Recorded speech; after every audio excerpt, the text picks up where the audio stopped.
kita masih ada di awal-awal bulan Rajab dan kita juga masih ada di awal tahun baru ya Masehi. Secara umum biasanya ketika kita mendapatkan atau berada pada hal-hal yang baru, biasanya menjadi faktor penyemangat buat kita untuk menjadi lebih baik. Maka harapannya dengan masuknya kita di awal tahun 2025 ini, walaupun ya kita tahu bahwa ini bukan tahun baru dalam agama kita Islam. Tahun baru kita adalah Muharram. Tapi kita mengambil sisi positif dari hal yang baru yang biasa menjadi faktor orang itu punya semangat. Biasanya jenengan menawi gadah motor anyar biasanya guys, semangatnya kan benten ya Pak.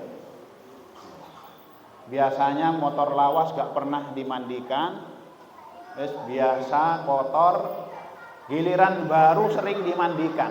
Padahal justru harusnya yang tua yang sering dimandikan. Lapi terus mengkilap, masih kurang mengkilap lagi, dibelikan cairan pengkilap.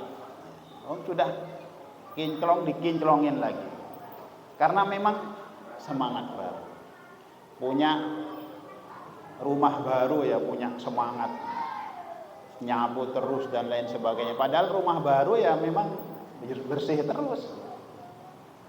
Kita ambil positifnya bahwa memang sesuatu yang baru itu menjadi penyemangat buat kita. Begitu juga kalau kita ada di tempat yang baru, biasanya punya semangat untuk ya, lebih baik dari sebelumnya. Bapak dan Ibu hadirin hadirat yang dimuliakan oleh Allah Subhanahu wa taala, maka pada kesempatan malam hari ini saya ingin memotivasi diri sendiri dan hadirin hadirat sekalian untuk hal-hal yang lebih baik lagi. Tentu kita insya Allah di dalam 2024 ini kita sudah berusaha semaksimal mungkin sesuai kemampuan kita masing-masing untuk menjadi pribadi yang baik. Namun saya mengajak kepada diri pribadi dan hadirin hadirat sekalian untuk di 2025 mari kita menjadi lebih baik. Lebih baik lagi. Karena apa?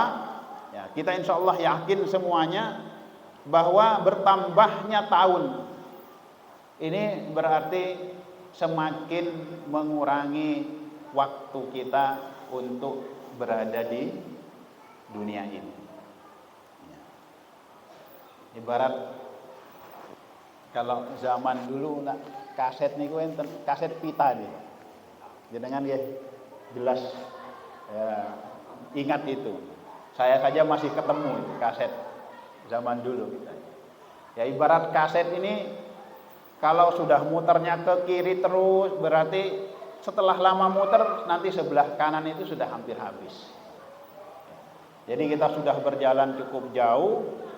Ya, mungkin yang hadir ini rata-rata sekitar 60%-nya sudah 50 ke atas usianya. Ada juga yang masih di bawah 40. Maka waktu yang Allah berikan, mari kita gunakan untuk menjadi lebih baik. Apa saja? Nah ini kalau dari temanya ini kita bahasanya semangat hijrah. Kita mengambil potongan kata hijrah. Hijrah ini digunakan sebagai istilah hari ini adalah untuk menjadi lebih baik dari sebelumnya. Walaupun makna secara istilah hijrah itu adalah berpindah dari darul kufri ila daril Islam, berpindah dari tempat kafir ke tempat Islam, seperti dahulu dari Mekah ke Madinah, ya. Tapi ketika Mekah sudah dibebaskan, itu Nabi mengatakan sudah tidak ada lagi hijrah dari Mekah ke Madinah. Karena apa? Karena Mekah sudah menjadi Darul Islam. Jadi dulu sebelum Mekah itu dibebaskan atau menjadi wilayahnya kaum muslimin, masih ada istilah hijrah, berpindah dari tempat orang-orang kafir ke tempat yang didominasi oleh orang-orang muslim di Madinah saat itu.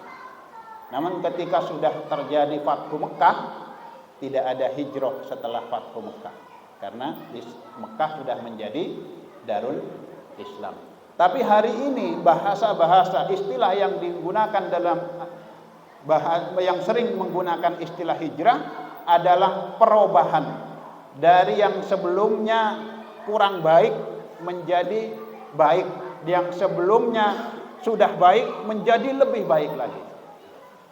Hijrah, semangat hijrah, semangat kita adalah menjadi pribadi yang lebih baik dari sebelumnya dalam segala aspek. Ya. Malam hari ini saya coba mengambil poin-poin yang tujuannya adalah untuk mengingatkan kita, khususnya diri saya pribadi. Yang pertama, kita berusaha untuk lebih baik dalam hal apa? Yang pertama adalah dalam menjalin ukhuwah Islamiyah, persaudaraan dalam ikatan Islam, persaudaraan yang landasannya adalah karena Allah Subhanahu wa taala. Kita tahu sebuah hadis yang sangat dapat kita jadikan motivasi untuk menjalin persaudaraan dalam agama Islam ini.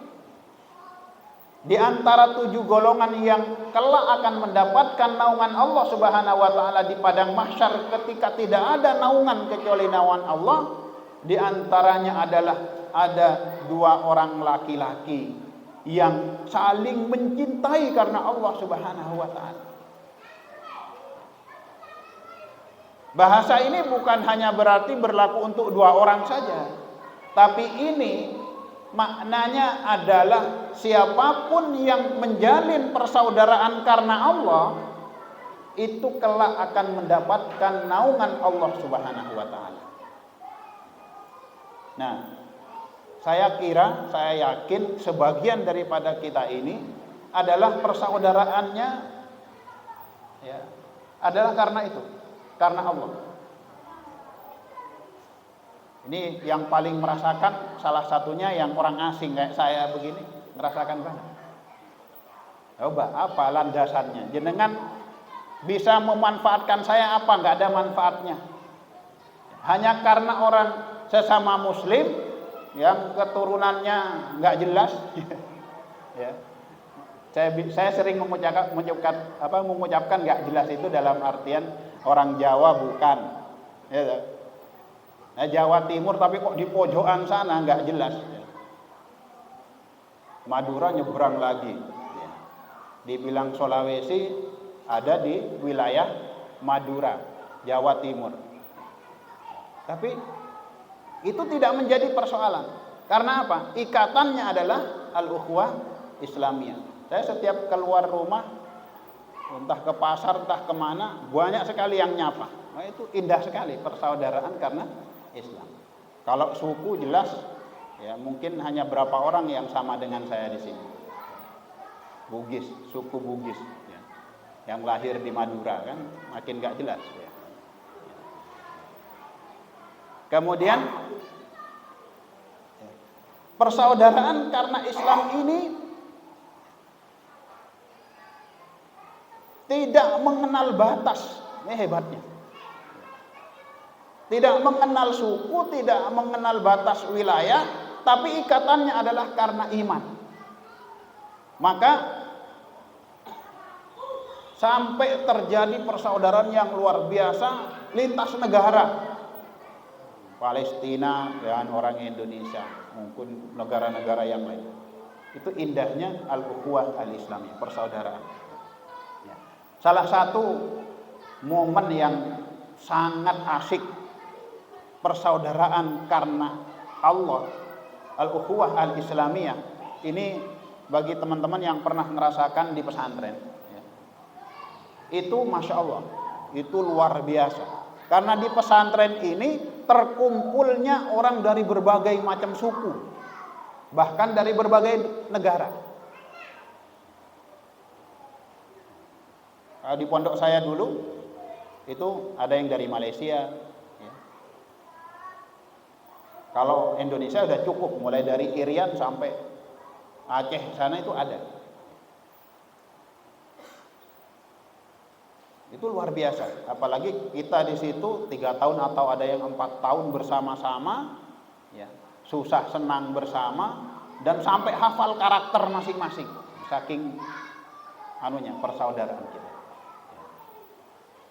Sehingga apa? Lulus kita punya teman banyak sekali dari ujung timur sampai ujung barat. Bisa dibilang kalau jalan-jalan mulai dari timur sampai barat nggak perlu sewa hotel, tinggal telepon temen, ya, yang ada di wilayah itu, udah nyaut itu. Ya, singgah di rumahnya, udah makan kenyang, bahkan kadang disangone. Sangone apa? Sangone di perjalanan. Itu luar biasa. Dan inilah ukhuwah Islamiyah, inilah yang dibentuk oleh Rasulullah sallallahu alaihi wasallam dalam rangka untuk memperkuat umat Islam. Nah, manakala persaudaraan sesama Islam atau ikatan persaudaraan karena iman ini sudah runtuh, maka disitulah umat Islam akan mulai lemah. Maka dahulu ketika hijrah dari Mekah ke Madinah, itu dipersaudarakan antara kaum muhajirin, orang-orang Mekah, mukmin Mekah yang pindah ke Madinah, dengan kaum muslimin yang ada di Madinah, dipersaudarakan.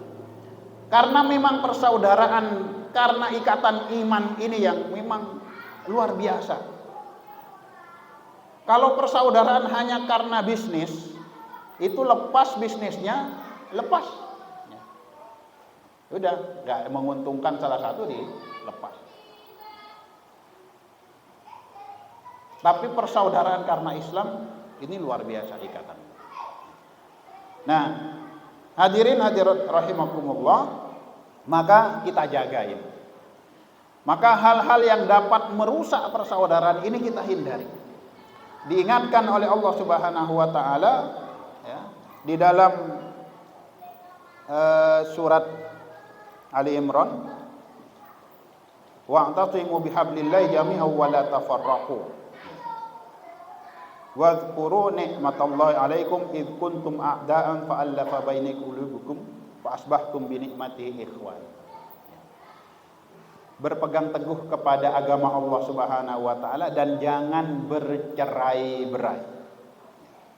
Karena persaudaraan ini nikmat dari Allah Subhanahu wa taala, dan di sini Allah mengingatkan bahwa dulu kalian pernah tidak akur ketika masih jahiliyah. Ini para sahabat diingatkan oleh Allah Subhanahu wa taala melalui rasulnya bahwa dahulu kalian ketika masih jahiliyah adalah termasuk orang yang saling bermusuhan.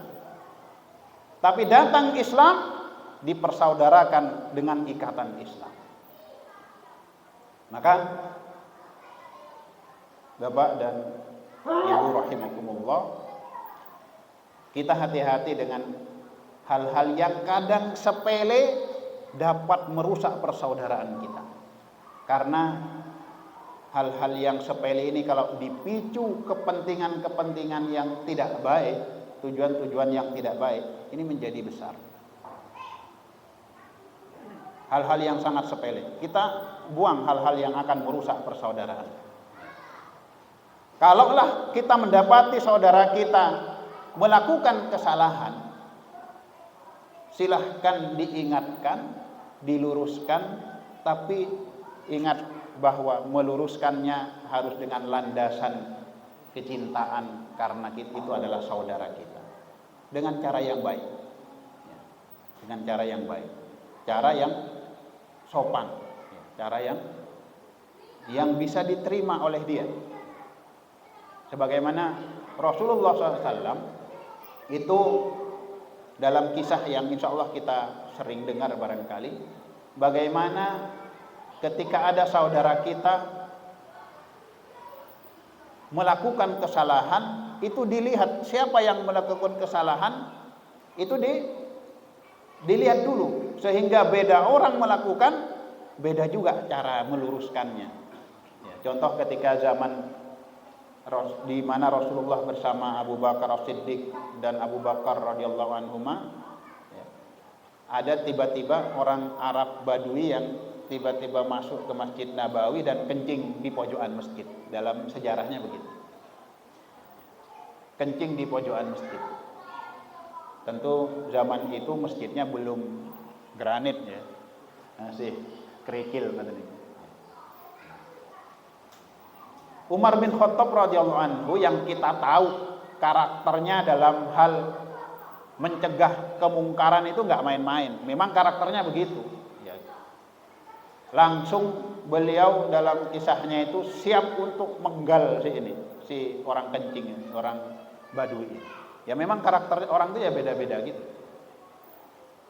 Tapi kemudian Rasulullah SAW mengingatkan, mencegah apa yang akan dilakukan oleh Umar bin Khattab radhiyallahu anhu, dan kemudian menyuruh biarkan dia menyelesaikan hajatnya. Dan kencing suruh selesaikan dulu. Setelah selesai, ya si Badui ini pergi aja begitu saja. Malah Umar bin Khattab radhiyallahu anhu diperintahkan untuk mengambil air dan menyiram bekas kencingnya itu. Saya mendapatkan penjelasan dari ustadz saya yang mengajar tentang fikih dakwah. Jadi memang dakwah itu ada fikihnya. Jadi kalau salah dalam menerapkan ya bahaya, karena makanya ada ilmunya. Jadi kenapa Rasulullah Shallallahu Alaihi Wasallam tidak menegur dengan omongan, juga tidak menegur? Ya, berbeda ketika Rasul di kisah yang lain melihat kemungkaran yang dilakukan oleh sahabat yang lain. Di situ dijelaskan bahwa orang Arab Badui ini dia tidak mengerti bahwa masjid itu disucikan dan dilarang buang air di situ. Maka orang yang tidak mengerti itu dikasih tahu, tapi waktunya harus tepat. Diajari dulu. Ini makanya para ustadz, para dai itu punya bidang masing-masing. Jadi ada yang bidangnya preman, pokoknya preman-preman itu didakwain. Ada yang bidangnya para pejabat itu didakwain. Ada yang punya keahlian di situ. Pejabat tuh dimarah-marahin, disinggung-singgung, nggak marah, malah ketawa. Itu ada memang yang ahli begitu. Ada yang bidangnya ibu-ibu. Ya, ini ibu-ibu ini kan kalau salah orang yang menyampaikan, baper ibu-ibu. Tapi orangnya yang tepat, ustadznya pinter dalam mengatur kalimat, wah seneng aja ibu-ibu. Walaupun diomongin apa, seneng aja dan nerima. Gitu. Karena gitu, dakwah itu kalau keliru, bahaya. Kalau keliru caranya. Nah maka ketika saudara kita melakukan kesalahan, di antara adab atau etika di dalam mengingatkan, jangan sampai cara kita mengingatkan itu menggores perasaan dia atau membuat dia malu di hadapan orang banyak. Misalkan teman kita keliru, ya. Caranya apa? Datangi dia, ngomong pelan-pelan, kalau perlu jangan sampai ada orang yang tahu. Ingatkan. Karena kita mengingatkan adalah karena untuk betul-betul mengingatkan, bukan tujuannya untuk mempermalukan. Nah, kalau sudah diselingi rasa ingin sekalian kesempatan untuk menjatuhkan, nah itu beda lagi. Akan menimbulkan masalah. Ya.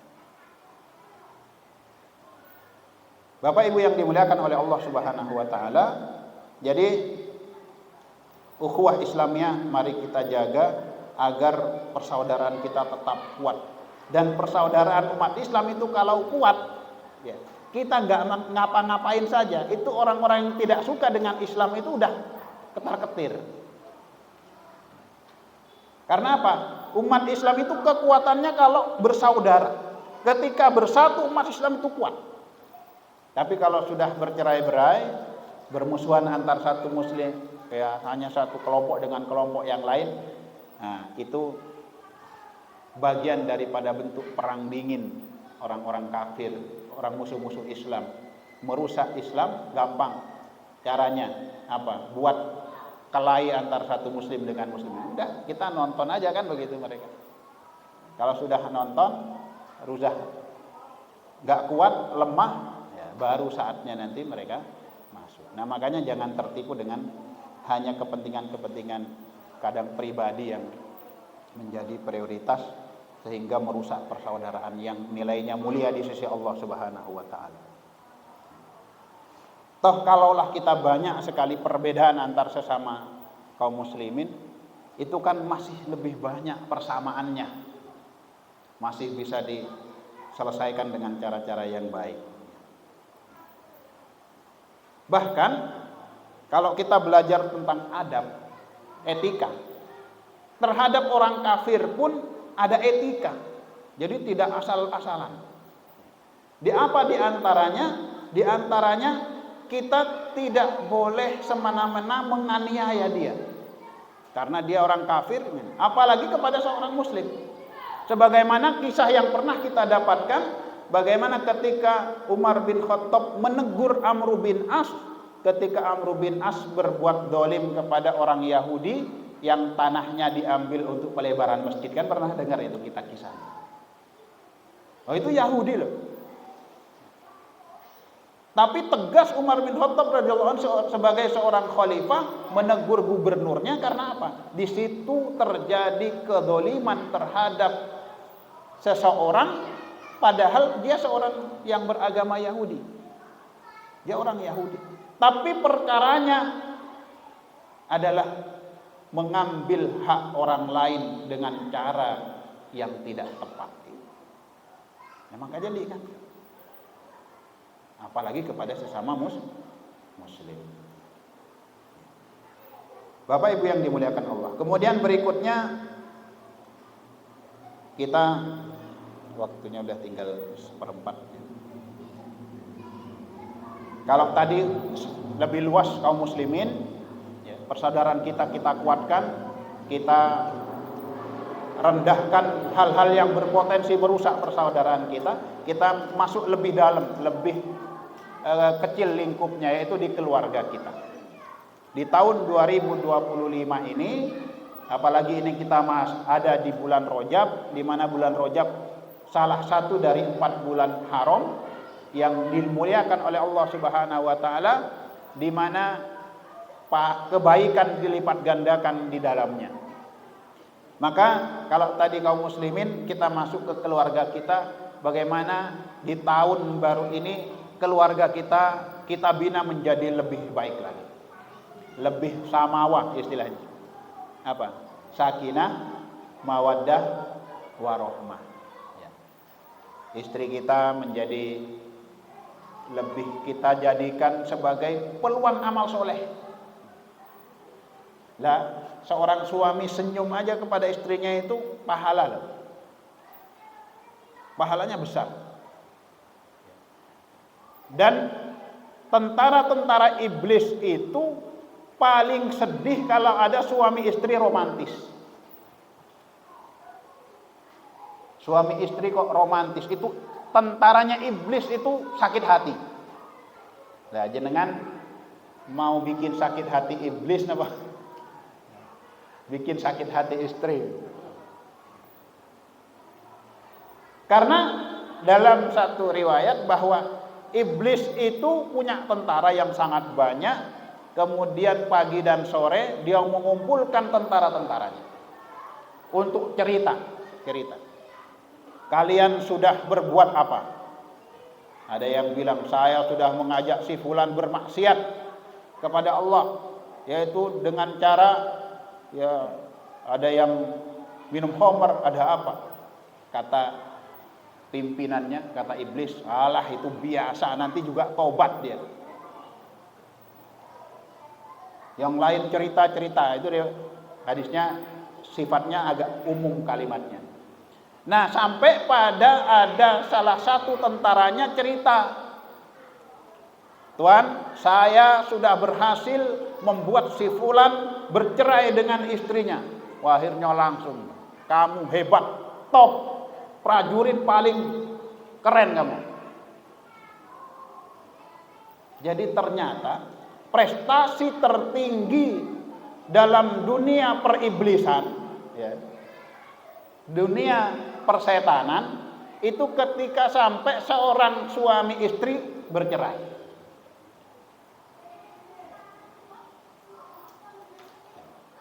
Jadi prestasi tertinggi. Katanya kalau sampai ada yang bisa menggoda suami istri bercerai, itu tempatnya diposisikan paling dekat dengan iblis. Pokoknya itu posisi paling istimewa lah di kalangan setan gitu ya. Maka 2025 kita berusaha keluarga, dalam membina keluarga rumah tangga kita menjadi lebih samawa, ya. Sakinah, mawaddah, warahmah. Jenengan sudah ngertilah kira-kira ilmunya. Ini hanya mengingatkan bahwa ada kesempatan yang bernilai amal soleh yang paling dekat dengan kita, yaitu keluarga, istri kita. Apalagi kemudian kita ingin lebih meningkatkan kualitas di tengah-tengah keluarga kita. Mungkin di tahun 2024 kita kalau tahajud itu ya masing-masing umpama gitu. Walaupun memang afdalnya tahajud itu sendiri-sendiri dalam banyak keterangan riwayat. Tapi kemudian kalau misalkan suami ingin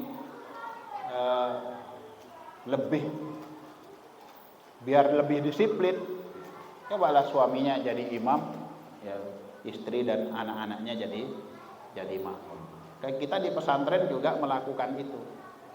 Tujuannya apa? Satu, anak-anak berlatih lebih disiplin dalam urusan bangun. Kemudian yang kedua, mereka gantian menjadi imam, sehingga terbiasa mereka menjadi imam di kalangan sesama santri awalnya, sehingga nanti lulus mereka jadi imam di masyarakat sudah biasa. Bagian daripada tarbiyah. Ya, hitung-hitung kalau di rumah, kalau kita jadi imam, suaminya ya latihan atau murojaah, mengulang-ulang hafalan. Kan imam itu Pak, walaupun bacaannya hafalannya banyak atau bahkan hafidz sekalipun, itu kalau di masyarakat itu paling yang dibaca itu saja gitu. Persoalannya apa? Ya, bagusnya imam itu membaca yang umumnya dihafal oleh jamaahnya, biar lebih nyambung gitu loh. Coba jenengan sholat jadi makmum, imamnya membaca misalkan surat Al-Anfal gitu. Lah jenengan belum pernah hafal surat Al-Anfal. Itu walaupun bacaannya nyaman, itu beda dengan kalau imamnya baca kulhu.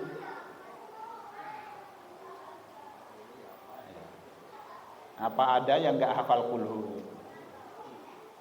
Atau baca potongan-potongan ayat, surat-surat ayat-ayat pilihan, ayat kursi misalkan dan 2 ayat setelahnya, atau akhir surat Al-Baqarah, atau mungkin awal surat Al-Baqarah, atau surat-surat yang familiar di kalangan kita. Itu beda rasanya. Nah, tapi ketika di keluarga, kita bisa coba-coba itu bacaan-bacaan yang lain. Soalnya kalau salah tidak terlalu menimbulkan reaksi yang gimana gitu. Kalau di jamaah begini kan, baca surat yang jarang dibaca, yang jarang dihafal oleh jamaah, tiba-tiba lupa. Itu yang tadinya khusyuk langsung buyar Pak. Apalagi imamnya nggak segera menemukan sambungannya, jamaahnya nggak ada yang bisa bantu. Itu lama. Kan ada itu. Itu pernah, waktu saya di Sulawesi pernah kejadian nyata walaupun ada kisah-kisah yang nggak tahu benar atau tidaknya. Ya. Itu baca ayat, muter-muter, ya, nggak ketemu-ketemu. Ya.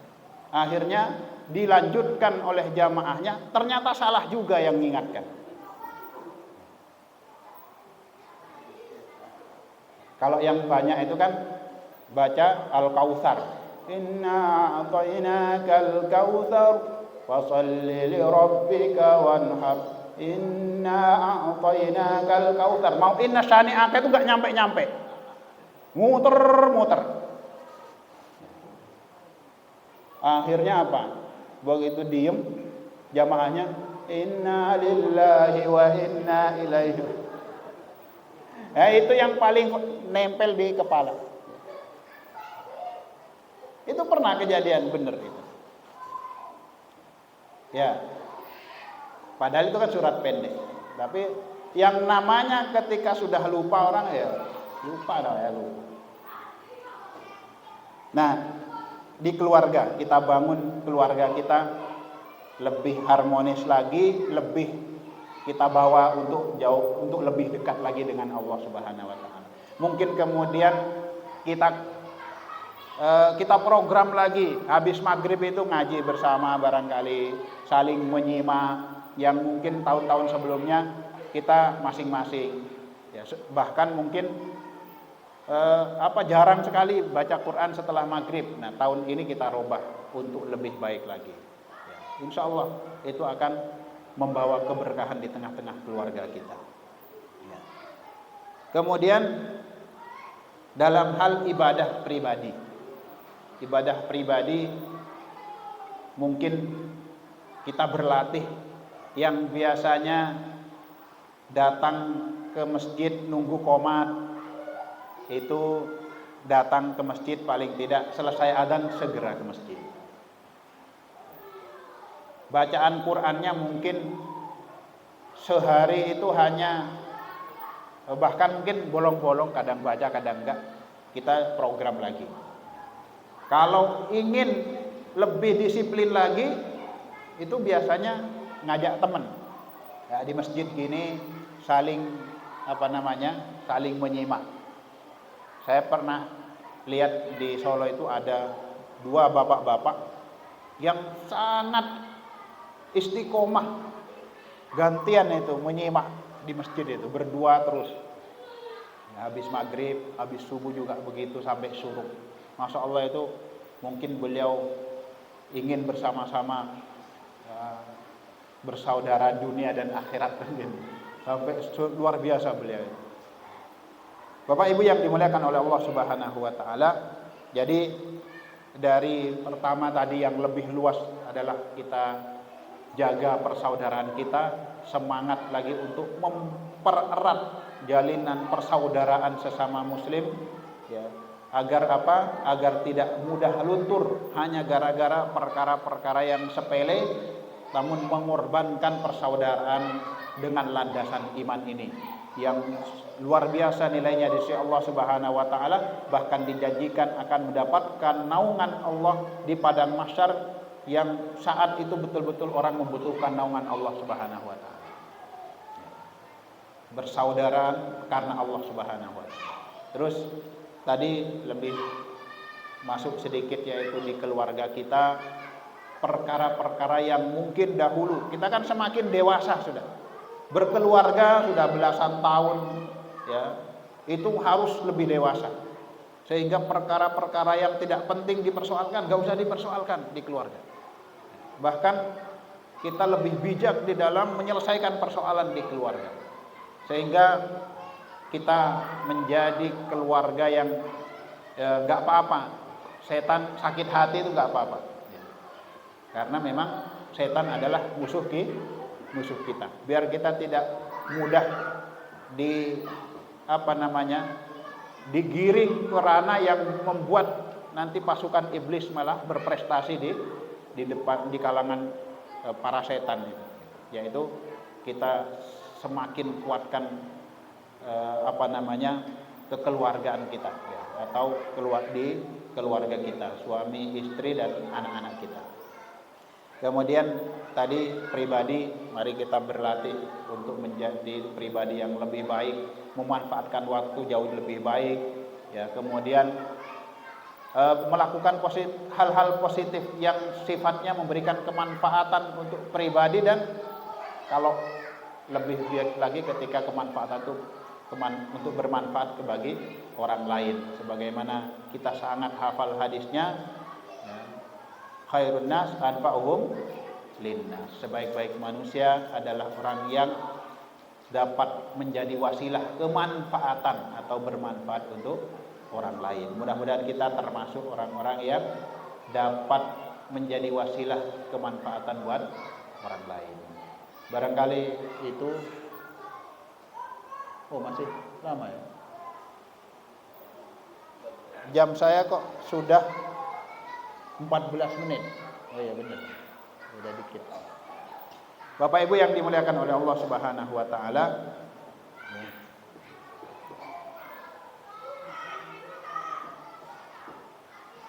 Jadi itu harapannya kita di tahun 2025 menjadi lebih baik dalam segala aspek.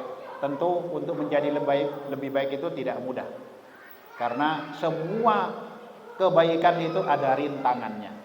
Ya, tentu rintangannya adalah hawa nafsu kita sendiri dan kemalasan, kemudian terbiasa menyia-nyiakan waktu, itu adalah penyakit yang berbahaya buat kita. Maka kita mencari hal-hal yang dapat membuat kita semangat. Kita mencari sendiri. Insya Allah kita sudah pada dewasa, sudah ngertilah caranya bagaimana kita menjadi lebih baik. Terutama kalau saya mengingatkan kepada diri pribadi, lebih bijak di dalam menggunakan HP. Karena HP ini sering melalaikan kita terkait waktu. Habis waktu kita gara-gara hal-hal yang kurang manfaat. Maka lebih bijak lagi untuk menggunakan pada hal-hal yang bermanfaat. Karena hadis yang kita hafal juga, bahwa min husni islamil mar'i tarkuhu ma la ya'nihi. Di antara tanda baiknya Islam seseorang adalah dia menjauhi perkara-perkara yang tidak manfaat.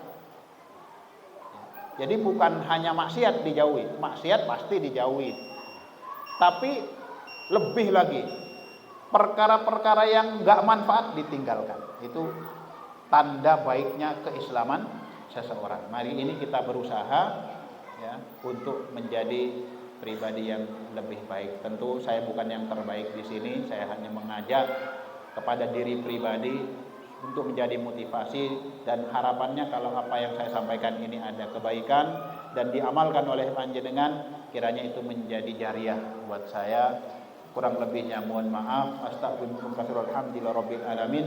Wassalamualaikum warahmatullahi wabarakatuh.